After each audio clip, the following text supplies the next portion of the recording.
buenas noches. Muchas gracias a todos por venir. Esta idea un poco extraña del proyecto. Agradecer primero que nada a Pancho, Rebeca y a Nicolás Jodal. También a Pablo Brenner, que al final dijo que sí, pero tuvo que viajar. Le salió el participar en esto, que no tenían mucha idea de lo que lo estaba convocando, pero me dijeron automáticamente que sí. Así que muchas gracias por la confianza. No, voy a hacer un segundo nomás, voy a presentar a Gonzalo Tancredi. La idea de estos eventos con Ricardo, que dirige CPA Innovation, es poder hacer actividades un poco disruptivas que nos permitan seguir alguna de las líneas de lo que hoy en la teoría en general sobre innovación, de moverse de la caja para intentar generar nuevas ideas o generar nuevos vínculos o nuevas asociaciones o nuevas formas de observar las cosas nos permitan a todos ayudar. Así que parte de eso y parte de también pasar un buen momento, por eso el estilo, el clima, el intentar simular que esto es un planetario, es a lo que lo estamos invitando. La idea de Gonzalo, en una de 5 o 6 charlas que tenemos pensado para los próximos 12 meses, digamos, realizar, 5 charlas.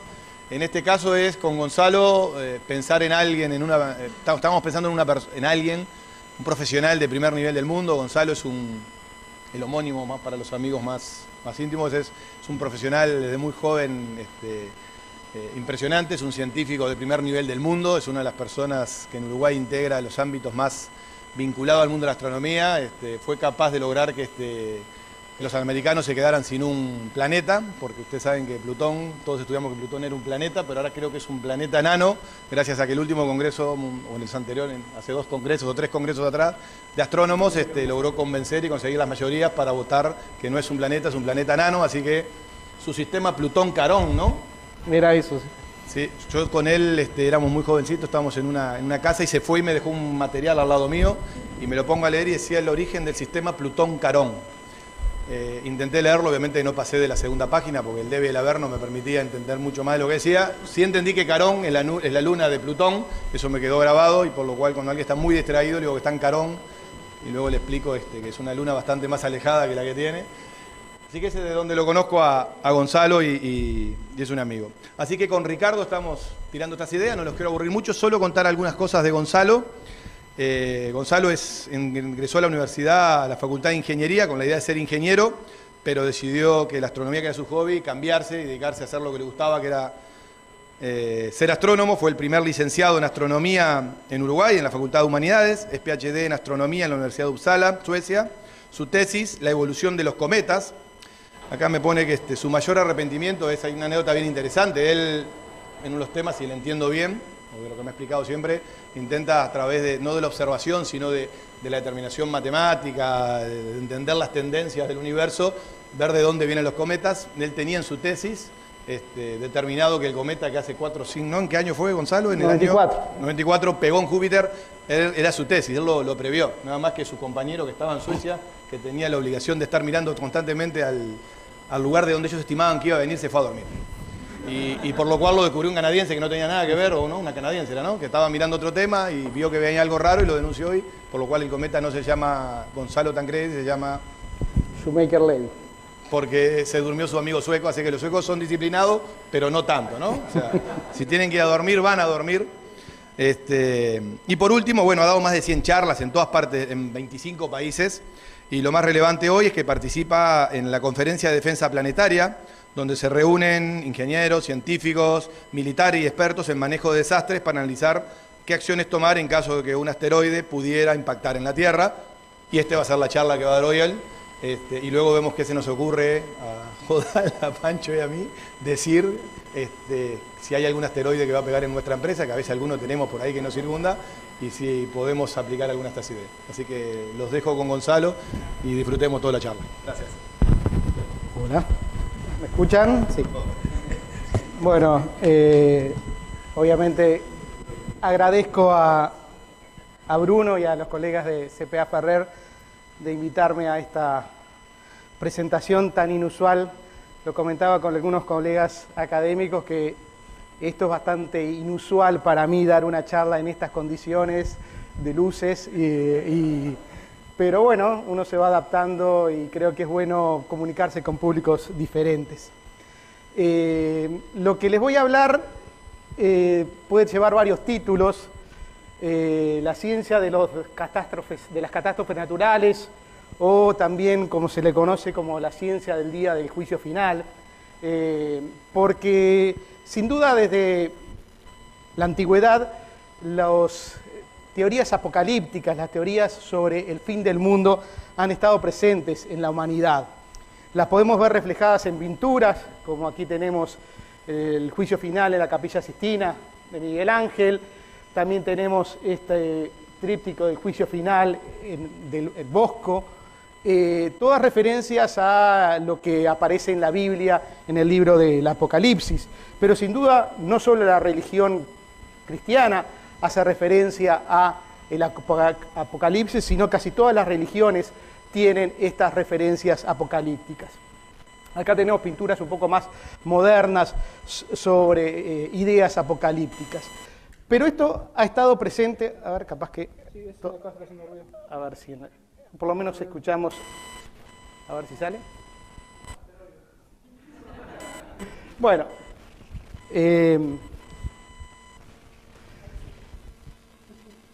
ha estado presente también en música, bueno, no está saliendo el sonido ahora en este momento.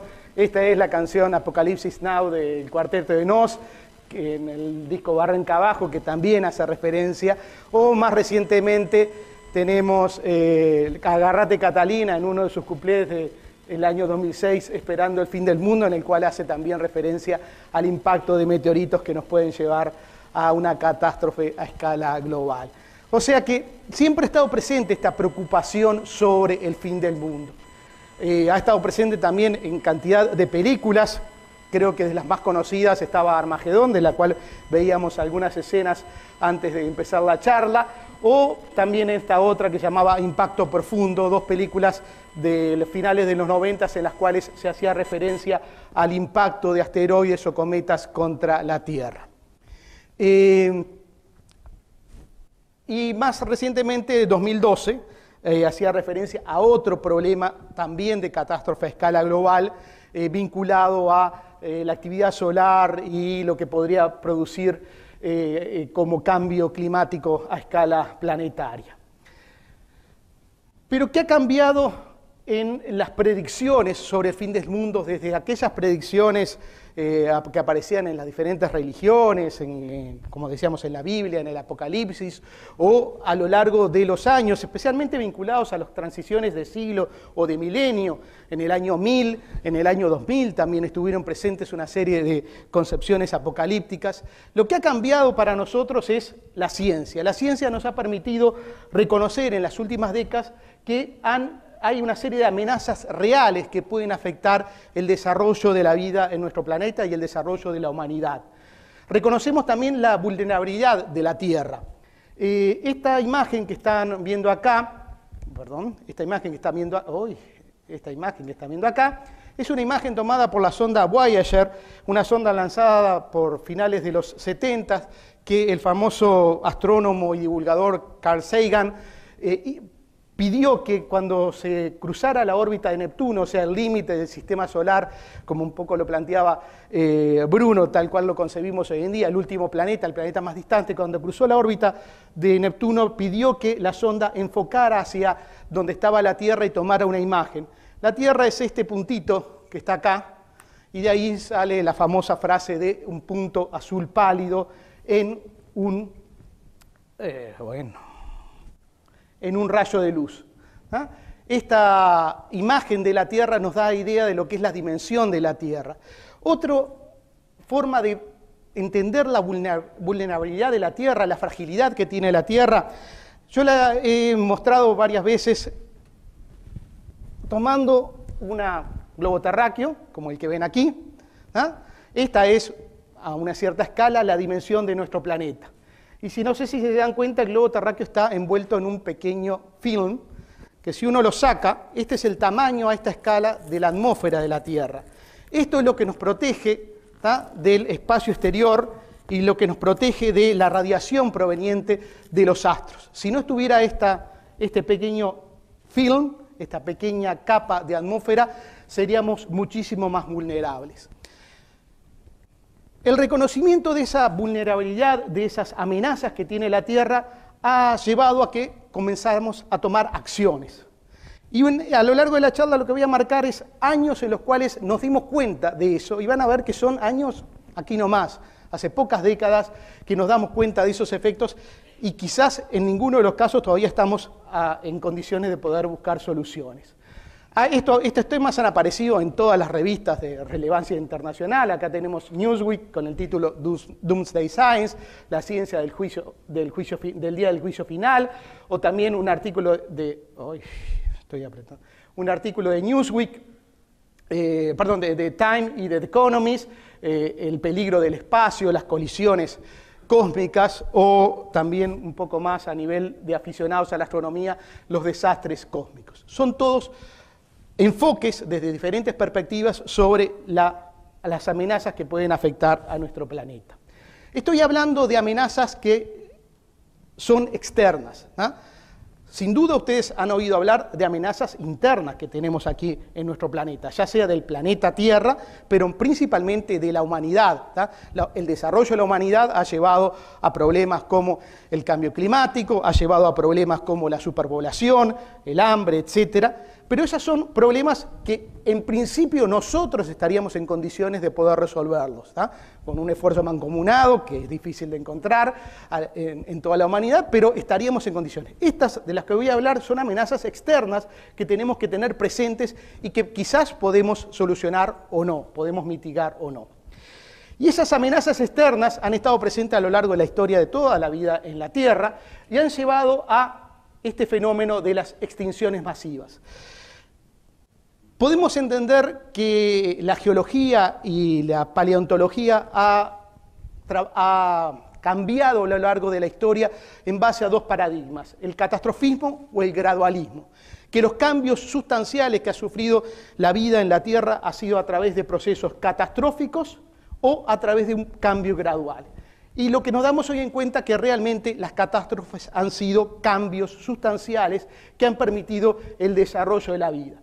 Extinción masiva entendemos como un incremento sustantivo en la tasa de extinción de varias familias con una distribución geográfica amplia durante un corto intervalo de tiempo. Y si vemos acá el crecimiento que ha tenido el número de familias a lo largo de los últimos 600 millones de años, vemos que hay caídas pronunciadas. Esta es una de las más relevantes, hace unos 250 millones de años. Quizás la más conocida para todos es la de hace 65 millones de años con la extinción de los dinosaurios, ¿ah? El final del Cretácico y a partir de ahí el desarrollo de los mamíferos y, en definitiva, el desarrollo en los últimos miles de años del hombre. Estas catástrofes han tratado de ser explicadas a través de diferentes fenómenos de los cuales vamos a hablar. Quiero marcar, por ejemplo, que esta catástrofe de hace 251 millones de años produjo la extinción del 95% de las especies, ¿tá? Una de cada 20 especies fue lo que quedó aquí en la Tierra, ¿tá? 19 especies desaparecieron en una muy corta escala de tiempo. La vida estuvo a punto de desaparecer en el límite entre lo que llamamos el Pérmico-Triásico.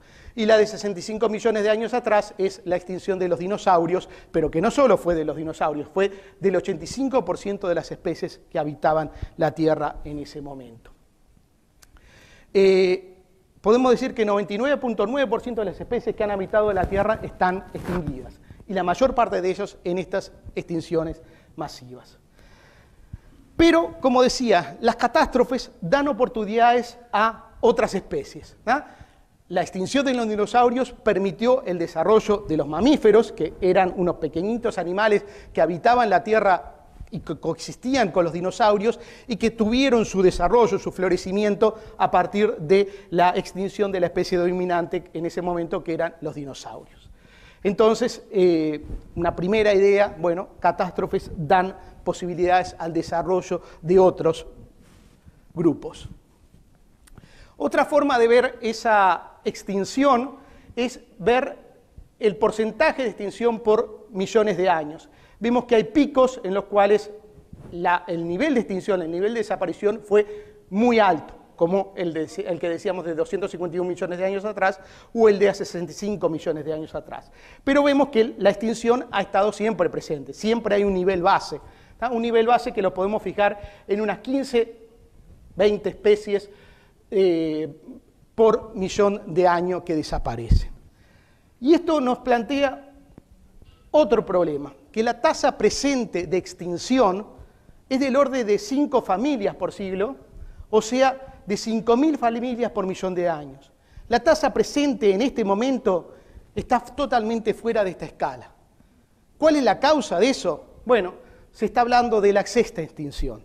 La sexta extinción, posiblemente la causa sea el desarrollo del hombre, ¿tá? Pero es algo que todavía no podemos tener precisión porque estas escalas de tiempo son mucho más largas que la corta escala de tiempo en las cuales esta extinción causada principalmente por el desarrollo de la humanidad está teniendo su desarrollo. Estamos hablando de los últimos 100 años y estos son escalas de miles o de millones de años. O sea que también poner en signo de interrogación o poner la preocupación de si estamos participando de una sexta extinción, ahora ya no causada por factores externos a la vida, sino por factores internos como la existencia del hombre. Pero, volviendo al eje central de nuestra charla, desde hace tiempo tengo este libro por escribir que es con el título La ciencia del día del juicio final, en la cual se analizarían, por lo menos tengo el índice, algo he avanzado, todas las amenazas que podrían llegar a sufrir el desarrollo de la vida en la Tierra por factores externos. Amenazas terrestres, amenazas planetarias, amenazas galácticas, extragalácticas y amenazas a escala de todo el universo. De las cuales, obviamente no voy a hablar de esto porque estaríamos horas y horas hablando de todo esto, voy a centrarme en las 3 que considero más relevantes y terminar un poco hablando de lo que es el destino del universo. Me refiero a los impactos de asteroides y cometas, la actividad solar, la existencia de estrellas supernovas cercanas y finalmente el destino final del universo. Entonces comencemos a hablar. Impactos de asteroides y cometas. Quizás ustedes han visto imágenes de la Luna, si tienen posibilidad de tener un pequeño telescopio, es una de las cosas más lindas de ver, la Luna a través de un telescopio, van a ver que la Luna está llena de cráteres. Estos no son cráteres volcánicos como los que conocemos aquí en la Tierra, en gran cantidad, sino son cráteres de impacto. Todos esos agujeritos que tiene la superficie de la Luna son miles y miles de cráteres de impacto que ha sufrido la Luna a lo largo de su historia. Como la Luna no tiene atmósfera, se preservan. Pero también aquí en la Tierra encontramos cráteres de impacto, como por ejemplo este cráter meteorítico en Arizona, formado hace unos 50.000 años. Aquí tenemos otros de mayor tamaño, ¿tá? Y hay hasta cráteres más pequeños. Ahora en unas semanas viajo a Nicaragua a estudiar un cráter de 15 metros de diámetro que se formó hace unas semanas en las cercanías de Managua. Esta es la distribución de cráteres en la Tierra, con sus diferentes tamaños. Y claramente vemos una simetría con una gran cantidad de cráteres en América del Norte, Europa, Australia, y pocos cráteres aquí en América del Sur, África y Asia. Bueno, esto no es más que una consecuencia del desarrollo científico, del desarrollo económico. Hay más investigadores que se preocupan de estos temas en estos lugares, buscan más, analizan más, estudian más, conocen más su suelo, y muy pocos aquí en el hemisferio sur o en las regiones subdesarrolladas. O sea, hay mucho trabajo para hacer también en estas regiones. Pero de los eventos más relevantes de los últimos tiempos, quiero destacar 2. En el año 1908, en la Siberia rusa, hubo una enorme explosión que devastó la amplia, varios miles de kilómetros cuadrados de floresta, de bosque. Los árboles quedaron tendidos así. Hoy en día se siguen viendo los mismos árboles caídos, pero no se encontró ningún cráter. Lo que se produjo en el año 1908 fue una explosión de un objeto en la atmósfera. No llegó a impactar en la Tierra, sino se produjo una gigantesca explosión. Esa onda de choque, al llegar a la superficie, tiró una gran cantidad. Algo similar ocurrió hace un año atrás, en Rusia, en una localidad conocida como Chelyabinsk. Quizás han visto los videos filmados por los autos, en los cuales hubo un bólido que no llegó a impactar en la superficie, explotó y rompió vidrios, destruyó algunas estructuras en la ciudad esta de Rusia. Este del año 1908 fue bastante mayor. Y más recientemente, justamente lo que mencionaba Bruno, en el año 1993 se descubre un cometa, el cometa que lleva el nombre de Shoemaker-Levy, que podría haber llevado el nombre de mi colega sueco y el mío, pero bueno, este cometa, nosotros estábamos buscando cometas en las cercanías de Júpiter, pero fue encontrado previamente por estos investigadores norteamericanos. Resultó que ese cometa que se descubrió en el 93, al año siguiente iba a impactar en Júpiter, impactó produciendo estas gigantescas nubes. Júpiter no tiene una superficie sólida, es una atmósfera de gas, y dejó estas nubes que son de un tamaño mayor que la Tierra. Cada una de estas manchas negras que perduró por varias semanas fue un gigantesco impacto en el año 94. Todos estos fenómenos han hecho que el tema de los asteroides impactando la Tierra ha tomado gran relevancia. Estamos hablando de eventos aquí nomás en la historia de la humanidad, ¿no? Hace pocos decenas de años. Pero sin duda creo que el que más preocupó fue el de la extinción de los dinosaurios. En el año 1980, unos investigadores norteamericanos encontraron que en la capa en la cual limitaba entre donde había dinosaurios y donde habían desaparecido los dinosaurios, esa capa límite que está marcada acá, la capa que limita el Cretácico con el Terciario, había una concentración anómala de un elemento químico no muy conocido que es el iridio. Ese elemento químico, el iridio, está presente principalmente en asteroides y cometas. Lo que especularon Álvarez y sus colegas era que la extinción de los dinosaurios fue causada por un gigantesco impacto que depositó una gran cantidad de iridio por sobre todo el planeta al eyectar una gran cantidad de polvo. Uno de los problemas que tenía esa teoría es que no existía un cráter datado hace 65 millones de años que pudiera corresponderse con ese impacto. Bueno, tiempo después, en la península de Yucatán, esto es la península de Yucatán, por acá debe estar Cancún, por acá están los cenotes, que quizás algunos de ustedes los han visitado, unos huecos en la tierra con agua en el fondo, muy bonitos de visitar, que quedan muy cerca de Cancún. Bueno, en esta zona de acá se encontró debajo de la superficie, hundido, un cráter de gran tamaño, de 180 kilómetros de diámetro, que datado correspondía al momento de la extinción de los dinosaurios. O sea, el cráter de Chicxulub sería el cráter que produjo. Y una de las cosas interesantes es que justamente ese lugar hoy en día ha sido el principal lugar de desarrollo de la civilización maya. Los cenotes han sido un lugar de atracción tanto para los mayas y para los turistas, y los cenotes están asociados a ese evento. Se producen porque la tierra quedó resquebrajada y se pudieron producir esos huecos en la tierra. O sea que también hasta tenemos esa vinculación entre un evento de hace 65 millones de años atrás y el disfrute que podemos tener hoy en día. Si uno toma el tamaño de los impactores y cada cuánto pueden impactar contra la Tierra, encuentra una relación de este tipo. Un evento como ese de Rusia del año 1908, de Tunguska, ocurre cada algunos cientos de años, ¿tá? Y produce una energía de estos 10 megatones. Produciría un pequeño cráter o una explosión. Un evento como la extinción de los dinosaurios, ¿tá? Ocurre cada millones de años, ¿tá? Entonces, estamos hablando de eventos de escala de tiempo muy larga, pero que pueden llegar a afectar a toda la humanidad. Y esos son los que nos preocupan. Quizás para la preocupación nuestra, sí, si este evento de Tunguska hubiera caído en el centro de Europa, hubiera producido una catástrofe, o en Japón o en Estados Unidos hubiera producido una catástrofe importante afectando a una región pequeña, pero se produjo en la Siberia rusa, en la mitad de la nada, no molestó. ¿Tá? Lo mismo podríamos decir de este tipo de eventos, pero cuando estamos hablando de este tipo de eventos que ocurren cada algunos millones de años, ¿tá? Y el último ocurrió hace 65 millones de años, que pueden llegar a producir una catástrofe a escala global. Uno puede traducir eso en niveles de riesgo, el riesgo anual promedio de muertes en partes por millón. Estos son una tabla para Estados Unidos, por ejemplo, 300 mueren por año por accidentes, ¿no? Por millón de personas. Por accidente de avión muere una persona por año, en promedio.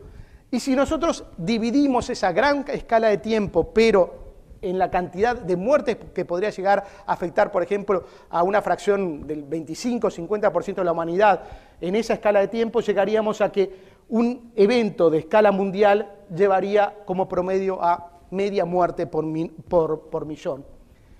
Si invertimos gran cantidad de dinero en los accidentes de aviones, ¿por qué no invertir una pequeña parte de dinero en preocuparnos por esto que podría llegar a afectar a toda la humanidad, o por lo menos a una escala bastante grande? Y cómo afectó, sin duda, a la extinción a los dinosaurios. Los dinosaurios no tenían el desarrollo tecnológico como para poder prevenir ese evento, ¿no? Se vieron sorprendidos, ¿no? Este informativo de la era de los dinosaurios no supo anunciar que iba a impactar un objeto contra la Tierra. Eso hoy en día estamos casi en condiciones de poder saber que en los próximos 100 años no hay ningún objeto que vaya a impactar contra la Tierra, pero la predicción no va mucho más allá de esa escala de tiempo. No obstante, estamos desarrollando técnicas para poder desviar el objeto. No al estilo Bruce Willis de destruirlo, sino de desviar su trayectoria. Y en eso nosotros estamos trabajando. Nuestro grupo del Departamento de Astronomía de la Facultad de Ciencias está trabajando en algunas técnicas para, o sea, no ponerlas en práctica, pero sí, digamos, aportar modelos, simulaciones numéricas para poder entender cómo deberíamos hacer un desvío, una deflexión de un asteroide. Y en particular, como decía, me he venido participando, siendo prácticamente uno de los pocos del hemisferio sur que participa de estas conferencias de defensa planetaria que se desarrollan cada 2 años.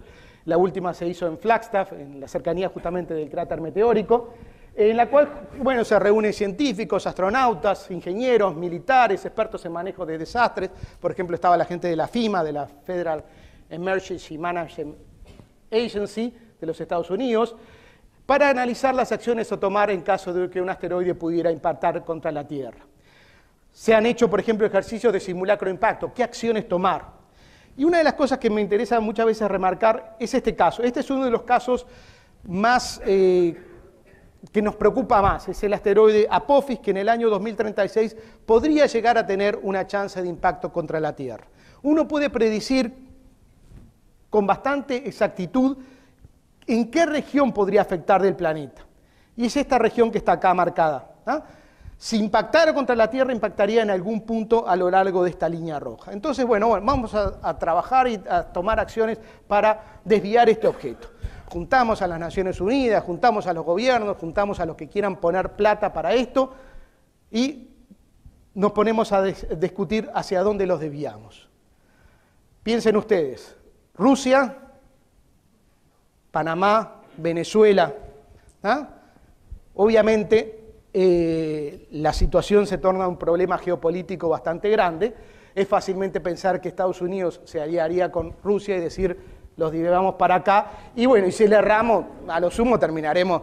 En ese momento, cuando ese era el problema, estaba Chávez, ahora está Maduro. Bueno, a lo sumo que afectará a esa zona, pero no a esta zona que podría ser críticamente o geopolíticamente mucho más preocupante.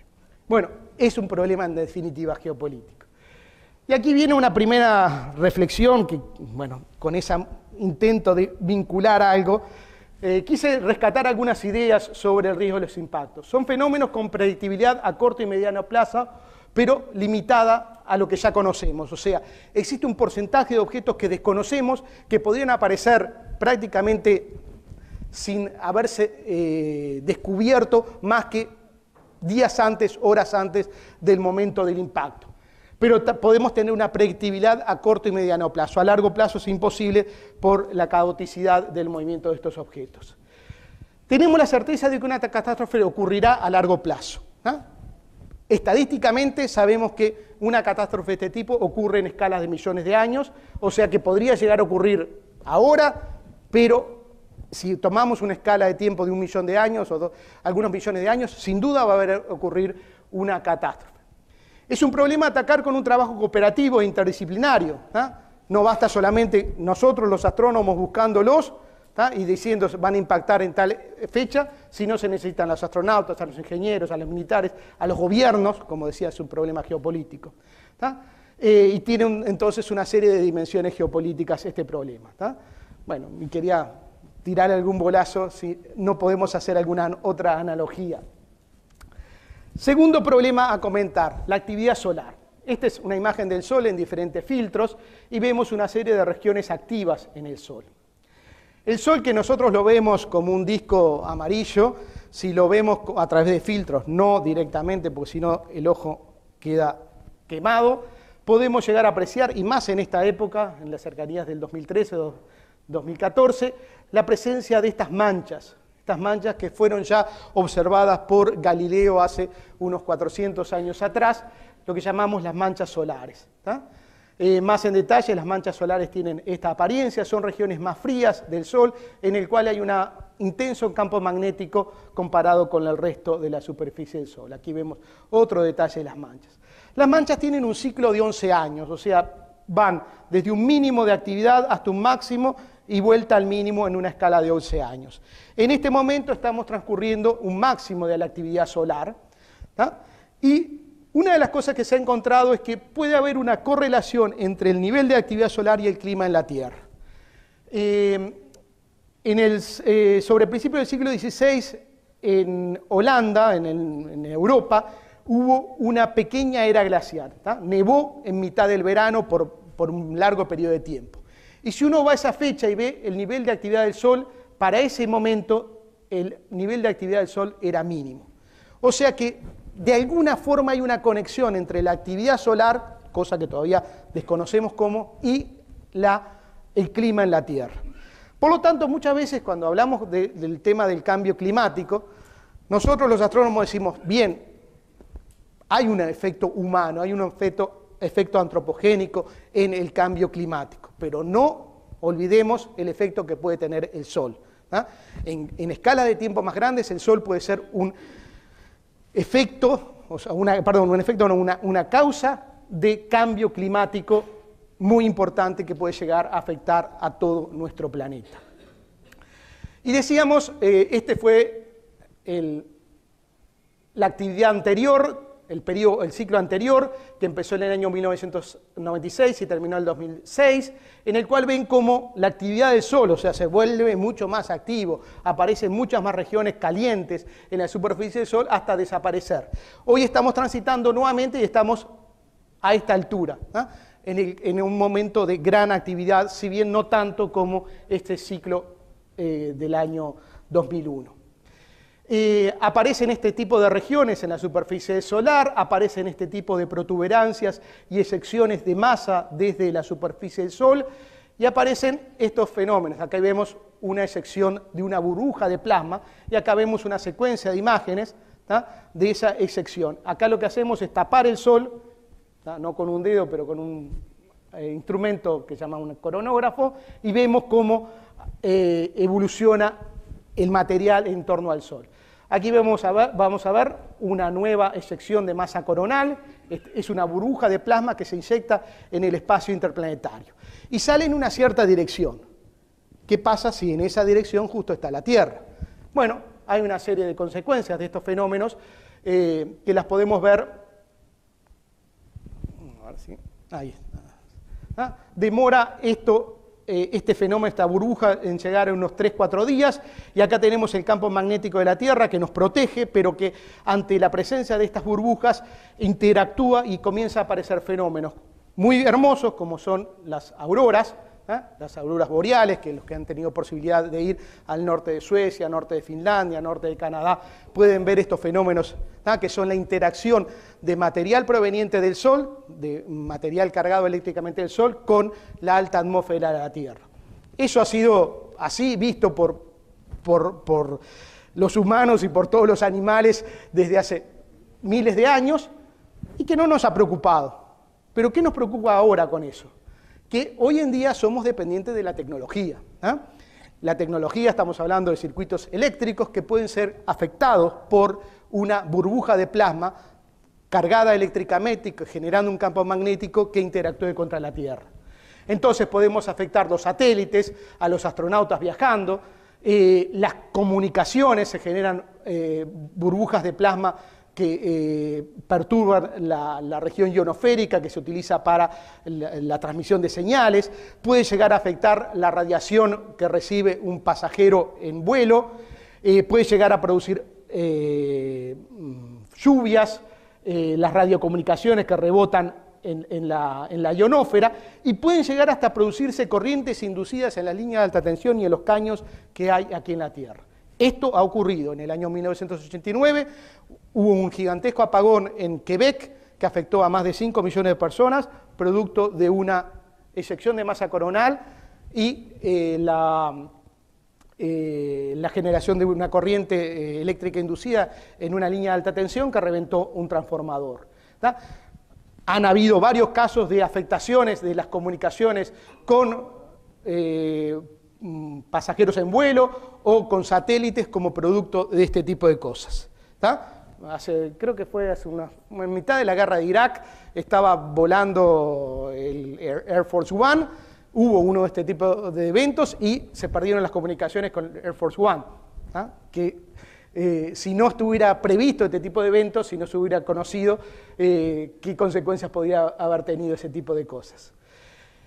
En el año 1859 hubo una supertormenta solar, que se conoce como el evento Carrington, que se observó como grandes manchas y fulguraciones en el Sol y que hizo que colapsara el telégrafo. El telégrafo se destruyó, ¿tá?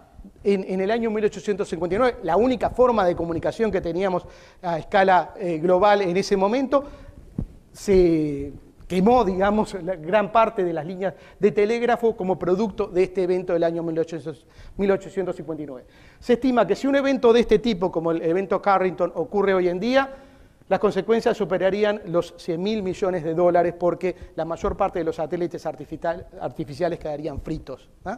Quedarían inactivos. Creo que ustedes saben lo que dependemos hoy en día de los satélites artificiales. Pero bajándolo un poco más a nuestro lugar, ¿tá? Aquí tenemos un mapa del campo magnético terrestre. Yo decía, el campo magnético terrestre actúa como un cierto escudo frente a estas tormentas. Este escudo, digamos, es más débil y más fuerte en diferentes regiones. En los polos tiene el máximo el campo magnético terrestre, y aquí en la región centrada en el sur de Brasil, Uruguay, Paraguay y Argentina, existe lo que se llama la anomalía magnética del Atlántico Sur. ¿Tá? Es un nivel mínimo del campo magnético. El campo magnético es un cuarto del campo magnético que hay en otras partes del planeta. ¿Qué ha llevado esto? Bueno, por ejemplo, los satélites artificiales cuando pasan por encima de nosotros reciben mucha mayor radiación y generan muchos más desperfectos, lo que llamamos memory upset, desperfectos de memoria. ¿Tá? Aquí los vemos, un mapa de los desperfectos de memoria de un satélite que se concentra en esta región comparado con esto. ¿Cómo eso puede afectar? Estamos hablando de un satélite a 200, 300 kilómetros de altura con respecto a la superficie. ¿Cómo puede afectar esto a nivel de la superficie de la Tierra, a nivel de nosotros? No lo sabemos. ¿Por qué no lo sabemos? Porque esto no ocurre ni en América del Norte ni en Europa. ¿Tá? Ocurre acá. ¿Tá? Y somos unos pocos que estamos preocupados por eso y desde hace unos años estamos tratando de investigar y estudiar este problema. ¿Tá? No han habido suficientes recursos como para entender. Hoy en día se está hablando de que los aviones van a empezar a volar prácticamente sin piloto y con GPS y con comunicaciones con satélites. Si esas comunicaciones con satélites se ven afectadas en el momento de descenso de un avión en un aeropuerto de la región, bueno, las consecuencias ya saben cuáles podrían ser. O sea que, y eso lo hemos hablado con los pilotos y con gente de la Fuerza Aérea, la utilización del descenso y la aproximación al aeropuerto por GPS en la región de la anomalía magnética del Atlántico Sur está en cuestión cuán riesgosa puede ser. Bueno, y hablando ya entonces un poco más de escalas de largo plazo, sabemos que nuestro destino en nuestro sistema solar está en el destino del Sol. El Sol está quemando hidrógeno para transformarlo en helio en el centro, y va a tener una evolución en el cual en un momento va a pasar a ser una estrella gigante roja, de un tamaño comparable a las órbitas de los planetas más interiores, de Mercurio y Venus, y quizás hasta alcanzar en la Tierra, y eso va a llevar a que la vida aquí en la Tierra vaya a desaparecer. Pero eso ya va a ocurrir dentro de mucho tiempo, estamos hablando de 5.000 millones de años atrás, quizás no es algo que nos tengamos que preocupar ahora, pero es algo que tenemos que tener presente. El destino de la Tierra no es infinito, el destino de la vida de la Tierra no es infinito, va a haber que empezar a pensar en alternativas. En algún momento el Sol va a terminar como estas nebulosas, eyectando una gran cantidad de material muy hermosas de ver a través de telescopios, pero que marcan el pasado catastrófico que tuvieron estas estrellas. Como algunas consideraciones, bueno, el tema de la actividad solar presenta gran impredictibilidad en el corto plazo. Sabemos que pueden ocurrir estos picos de actividad cada 11 años, pero no sabemos cuándo, en qué momento y si nos va a afectar, porque tiene que estar esa nube dirigida en la dirección en la cual está la Tierra. Tiene un impacto diferencial. Quizás no lo hemos apreciado hasta hace 40, 50 años, cuando empezamos a desarrollar tecnológicamente la electrónica, la electricidad y todo ese tipo de cosas. Los animales en general no lo percibían, ¿no? Solo veían las auroras. Hoy en día somos dependientes de este tipo de cosas. Significa una vulnerabilidad no para el desarrollo de la vida, pero sí para el desarrollo tecnológico de la humanidad.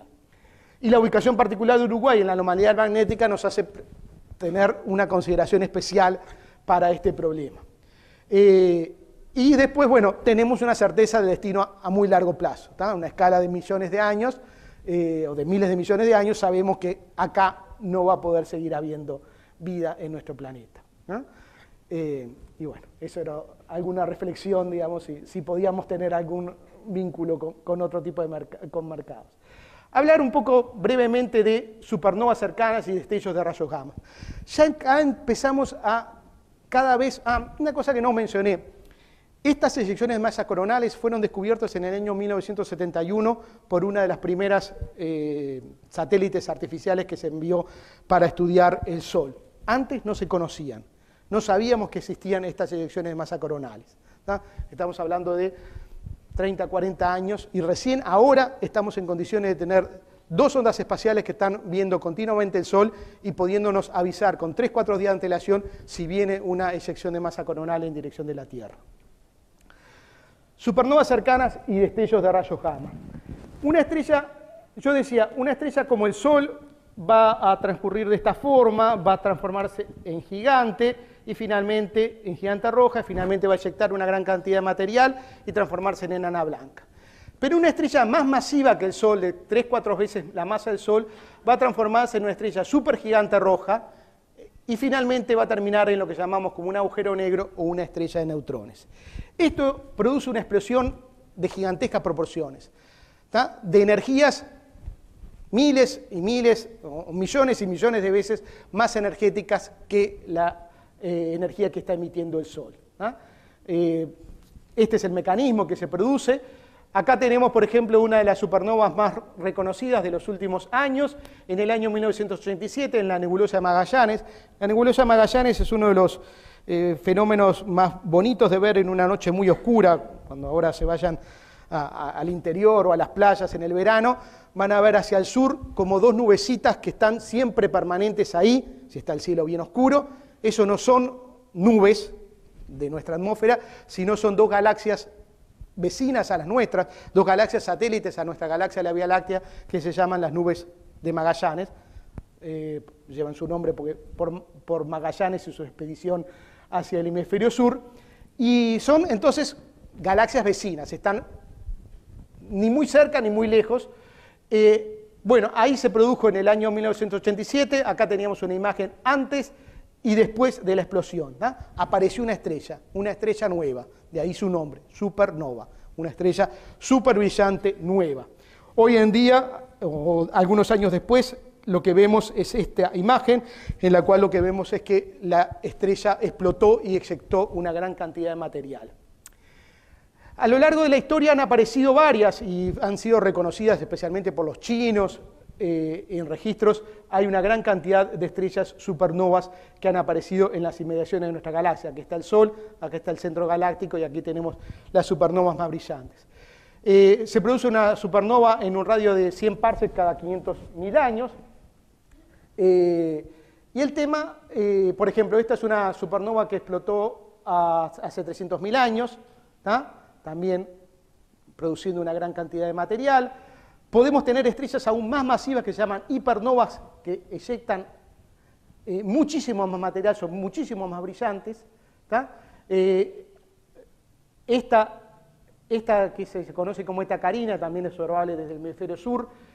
Acá tenemos una especie de animación de cómo veríamos la explosión de esta que está a punto de explotar. Cuando decimos a punto no sabemos si será en los próximos años, cientos, miles, pero no millones. En algunos cientos de años esta estrella seguro que va a explotar, o algunos miles de años seguro que va a explotar y va a producir un fenómeno así.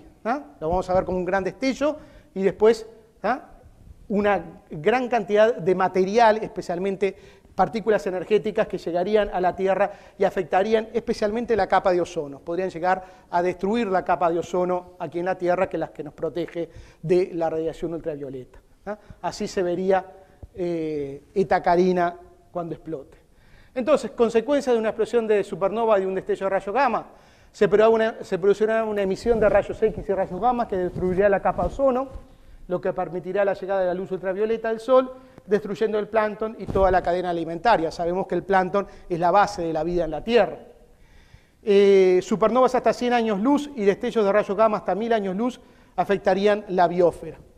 Y estos son fenómenos que prácticamente desconocemos cuándo se puedan producir. No tenemos el conocimiento científico suficiente como para saber que esa estrella que es candidata a supernova lo va a hacer, va a explotar en los próximos años o cuándo.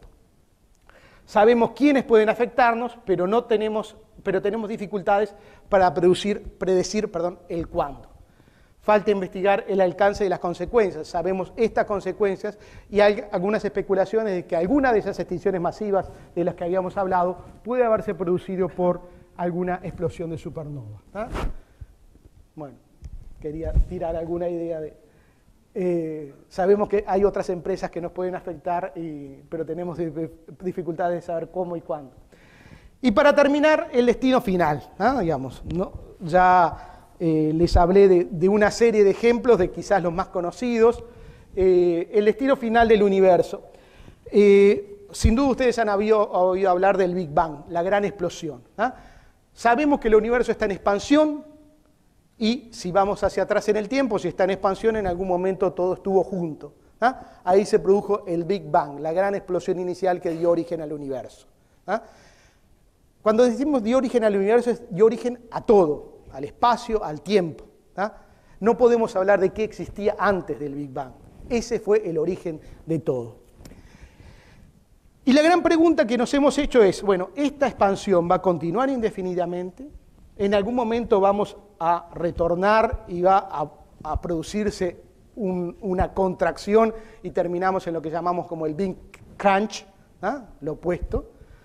Pero los descubrimientos de los últimos años, estamos hablando de 2000 y algo, o el año 2000 en el entorno, es que en realidad lo que está ocurriendo es que el universo se está acelerando. En vez de no solo expandiéndose, pero a su vez acelerando la explosión, la expansión. Cada vez nos estamos moviendo más rápidamente con respecto a otros componentes, con respecto a otras galaxias del universo. Y entonces esto pasa a ser una animación de lo que se mostraría acá. O sea, desde el Big Bang, al inicio hubo una expansión que se fue desacelerando, pero en un momento tomó una mayor velocidad de expansión y una aceleración. Y eso es lo que vemos aquí, en esta simulación, el Big Bang, la expansión del universo, y en un momento esa expansión se va a volver como que se frena y se empieza a hacer cada vez más acelerada. Eso va a llevar a que cada vez estemos más distantes de todo.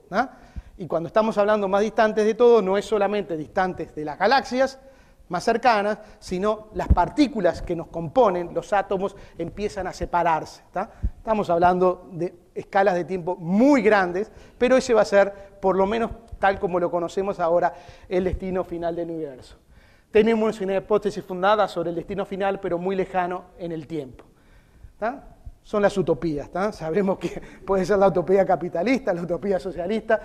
Algunos la estamos buscando, pero la vemos muy lejana en el tiempo en cualquiera de los casos. Una última consideración es que muchos de estos temas también les vemos, desde la perspectiva nuestra de los astrónomos, aplicaciones de beneficios económicos. Una de ellas es el tema de los asteroides.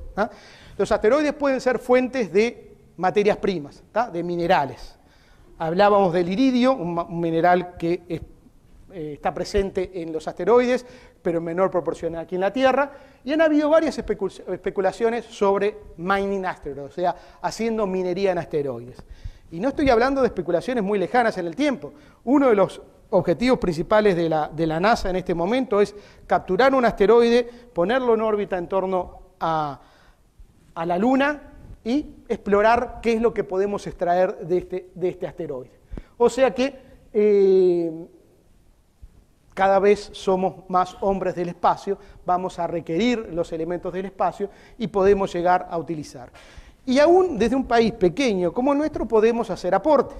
Como yo decía, nuestro grupo está trabajando en algunas cosas relativas a la estructura de los asteroides, a qué composición pueden tener en el interior, cómo se pueden deformar, cómo se pueden desviar. Ese tipo de cosas se pueden hacer acá, hasta algunas experiencias de laboratorio para entender este tipo de fenómenos. Entonces, quiero terminar nomás con una especie de reflexión, ya que estamos muy apocalípticos.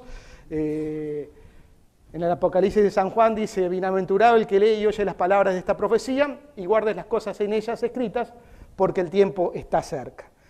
No quiero decirles que el tiempo está cerca, no quiero decirles que estemos con la chance real de que un asteroide pueda llegar a impactar con la Tierra, con la chance real de que mañana haya una explosión de una estrella, pero son temas que, dado el desarrollo que ha tenido la humanidad en las últimas décadas principalmente, son temas que debemos preocuparnos y que debemos tomar en cuenta para poder buscar la sustentabilidad del hombre aquí en nuestro planeta. Y aquí termino.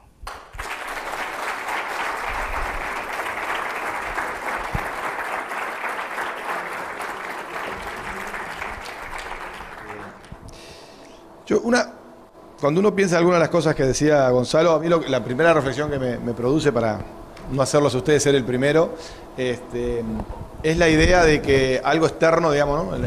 Él planteaba que hay factores internos y externos, pero que hay factores externos que a veces nos negamos que pueden hacer cambiar radicalmente, ¿no? Uno podría pensar varios cambios tecnológicos que han ocurrido, han destruido industrias enteras o actividades, algunos que fueron muy impredecibles, en general son impredecibles los cambios de ese nivel, y en muchos casos nos cuesta bastante aceptar que ya están cerca y no hacemos nada, ¿no? Vamos a poner un montón de ejemplos en Uruguay, pero creo que eso a las empresas es un dato interesante. Podríamos hacer un trabajo similar sobre los cambios tecnológicos que han hecho caer muchas industrias y nos costó darnos cuenta que eso pasaba, ¿no? De hecho, hoy tuvimos una reunión con Gabriel bastante larga en parte de un dato y no importa, no puedo decir exactamente qué era, ¿no? De algún sector de industria de servicios en Uruguay, sobre algún aspecto del mismo, y la cuestión que teníamos fue lamentable, porque al final la discusión final que tuvimos reflexionándola, digo, vamos a esperar que explote, ¿no? No sé dónde está Gabriel, que se me fue, pero bueno, algún día saltará, dijimos, ¿no? Algún día lo determinará el tercero, el mercado, no lo vamos a resolver nosotros, a pesar de que lo podríamos resolver, pues no están las condiciones para negociar o cambiar esa situación. Otra cosa de tu charla que se me asocia en esta idea de que tenemos que asociar ideas es la diferencia entre la Luna y la Tierra respecto a los meteoritos, porque tiene atmósfera y no tiene atmósfera, ¿no? Es construible, nuestras empresas podríamos construir algunas atmósferas que nos protejan de que esos meteoritos no peguen tan directamente y lo disuelvan, ¿no? O sea, ¿qué estrategias podríamos tener para construir atmósferas a esos eventos no previsibles, ¿no? O cisne negro, le llamamos nosotros hoy en el mundo de las empresas a los eventos que nos ocurren a veces. Fueron dos ideas que me vinieron, ¿no? Las finales, que muchas veces sabemos que las cosas van a cambiar, y que se van a venir, y nos cuesta bastante decidir dar el paso para ir a adaptarnos a ese cambio que va a haber, ¿no? Nos ocurre todos los días. Entonces es bien interesante que se esté reflexionando un tema tan lejano como si esto va a ocurrir dentro de miles de millones de años o de cientos de años, en lo más predecible, igual se esté trabajando para enfrentarlo, y a veces nosotros sabemos que hay cosas que van a venir en los próximos años, lo sabemos, y nos cuesta igual enfrentarlo y intentamos tirarlo para adelante o resolverlo para mañana. Pero eso no sea que me vinieron a mí, no sé si a mis compañeros de comentarios se les ocurren algunas ideas que les produjo el debate o comentarios.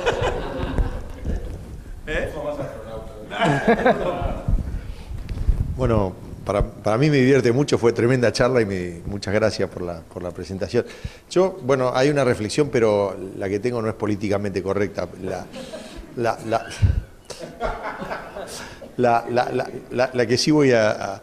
No, a ver, a mí hay una cosa que me encanta, es el pensamiento científico, digamos, es decir, si ustedes observan lo que dijo Gonzalo, observen, para mí, con la tremenda precisión que describe hechos y con la enorme cautela que habla de las causas de las cosas.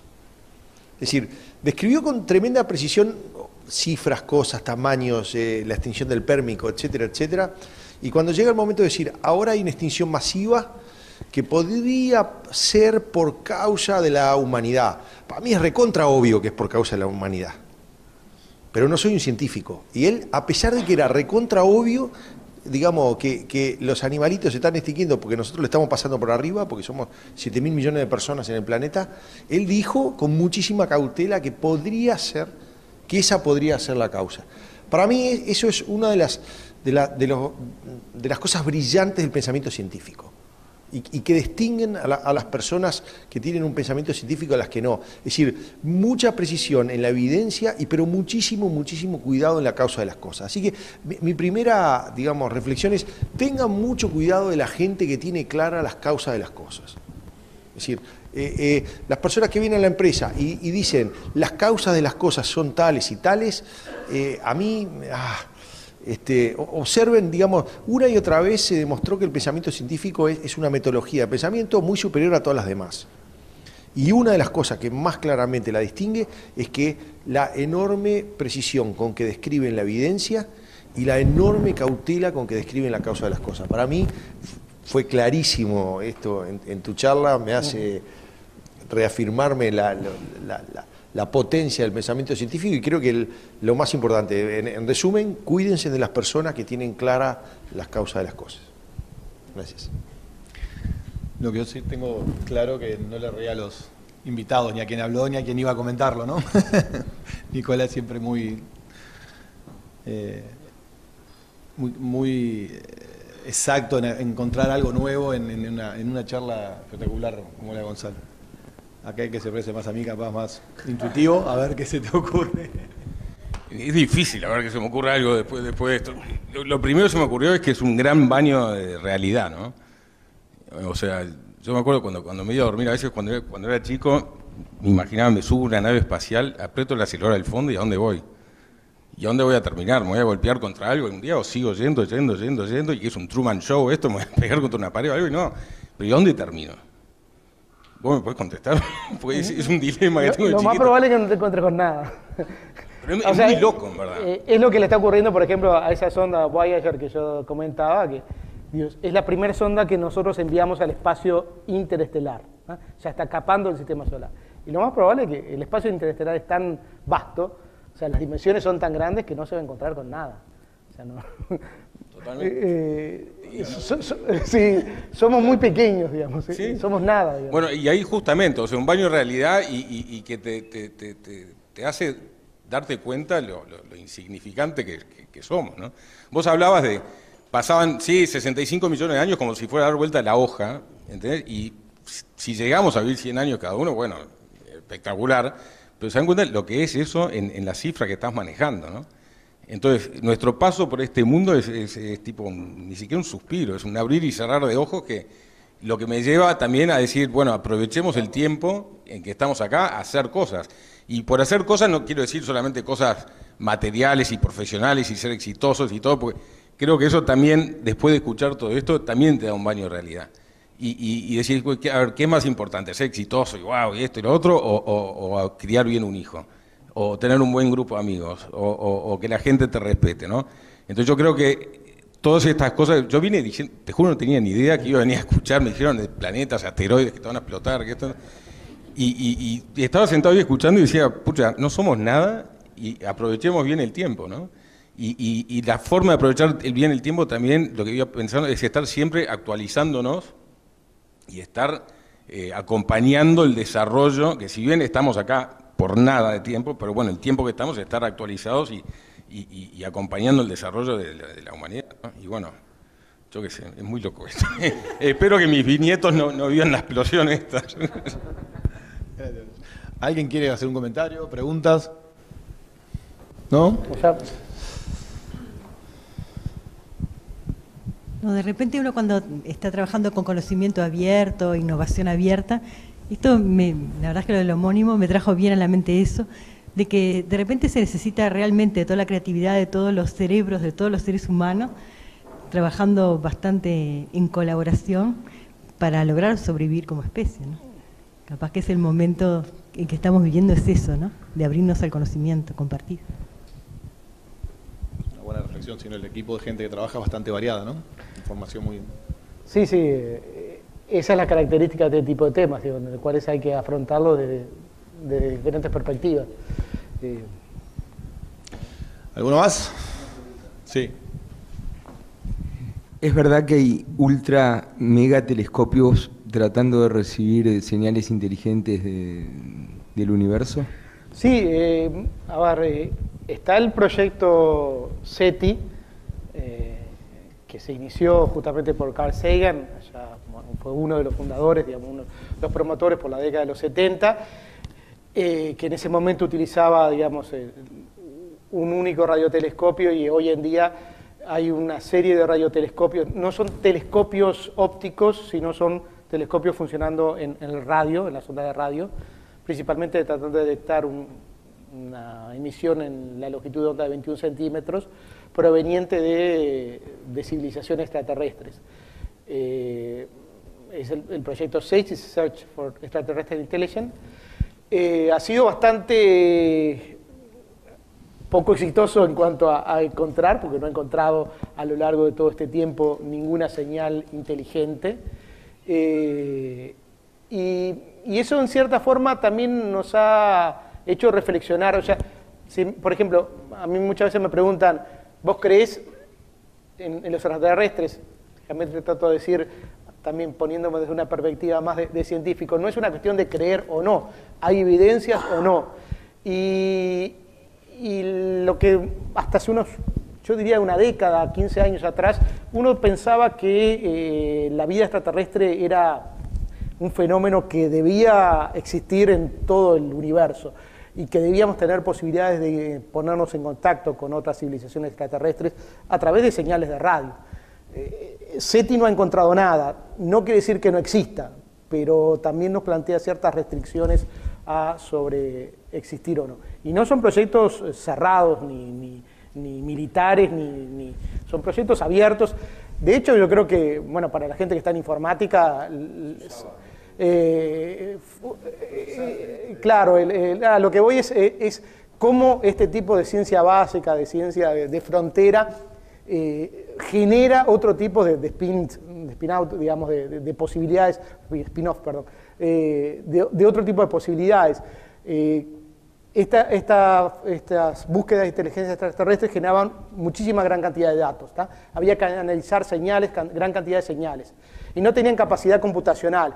Entonces lo que hicieron fue distribuir paquetes de información y un pequeño programita que corría en las computadoras personales, en momentos en los cuales uno la estaba utilizando, bajaba un paquete de información, analizaba la información y lo remitía. Y eso ha dado pie a un desarrollo de tecnología de computación distribuida que hasta hace un tiempo, digo, era impensado. Y ya hay varios proyectos en esa línea. La gente del genoma humano también ha utilizado esa tecnología. Pero en concreto sí hay, se sigue trabajando, se sigue buscando inteligencias extraterrestres, pero no hay nada que se haya encontrado hasta el momento. ¿Más preguntas?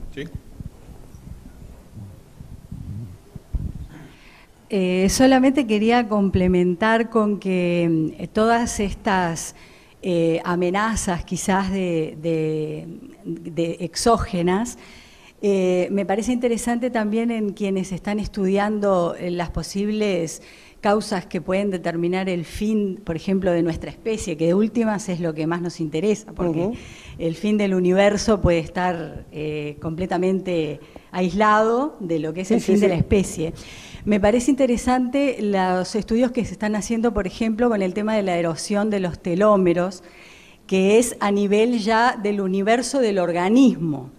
Es decir, hay un experto de la Universidad de Viena, Reinhard Steidl, que dice que nosotros que tenemos como una fecha de caducidad como especie, o sea que nuestros cromosomas están deteriorándose generación a generación, con lo cual, aunque nada de esto ocurriera, nuestra especie tiene una fecha de caducidad. Esto yo lo relaciono, ya que todas estas reflexiones están en un contexto de pensar en las actividades, o sea, de extraer aprendizajes para lo que hacemos en nuestra actividad, además de lo que tiene de valor en sí mismo, que tenemos que tener muy en cuenta cuando analizamos estas amenazas las debilidades que son inherentes a nuestra propia organización. Sí, sí. Es decir, las amenazas externas y también identificar, haciendo una analogía de la erosión de los telómeros con las amenazas de los deterioros de nuestros propios organismos, en analogía a las organizaciones. Esa nada. No, sin duda, digamos, yo lo que quise analizar fueron las amenazas externas y mi preocupación no es tanto sobre la especie humana, sino quizás más sobre la vida en la Tierra. Estos serían casi todos fenómenos que podrían llegar a afectar la vida en su conjunto, la vida en la Tierra. Pero existe una gran cantidad, digamos, y bueno, las plagas y ese tipo de cosas que... Bueno. ¿Qué es una pregunta? Una cortita. Casi toda la charla estuviste hablando de amenazas. ¿Cómo transformás esas amenazas en oportunidades?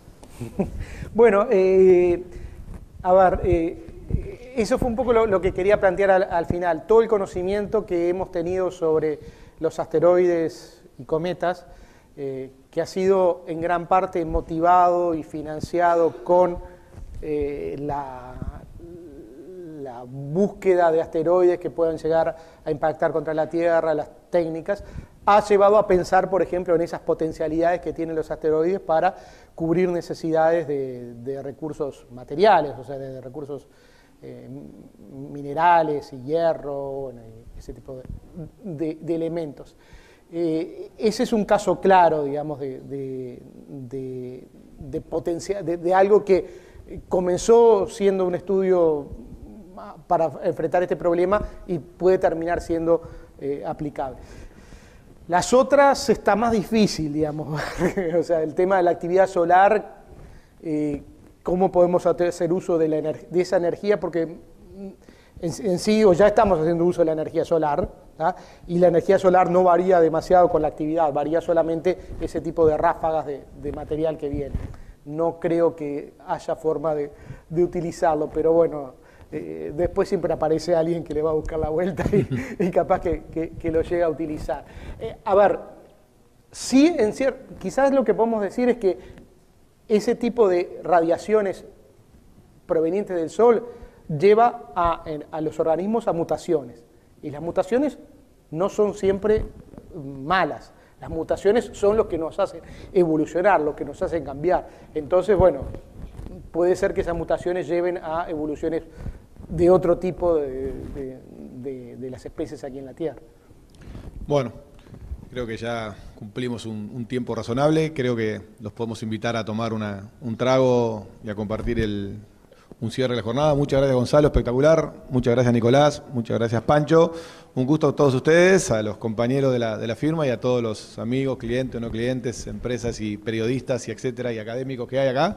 Y bueno, ya estaremos pensando otra con Ricardo y su equipo vinculado a otras áreas, también así buscando a alguien como Gonzalo que esté en la frontera del conocimiento de un tema y que nos ayude a pensar o a disfrutar un rato, nada más que era un poco la idea de esta reunión de hoy.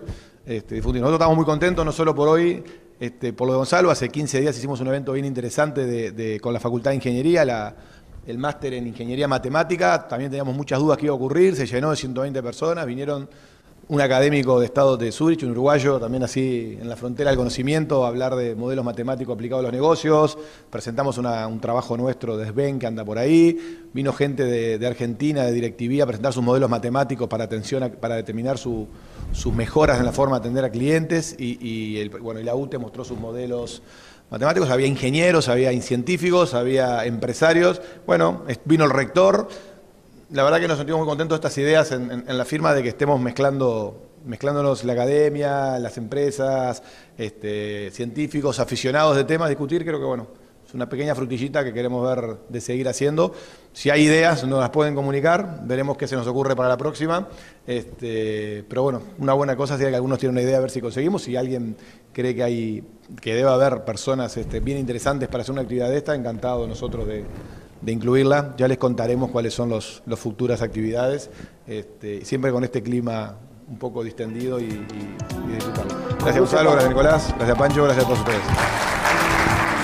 Asuntos Públicos, para conocer mejor, para saber más.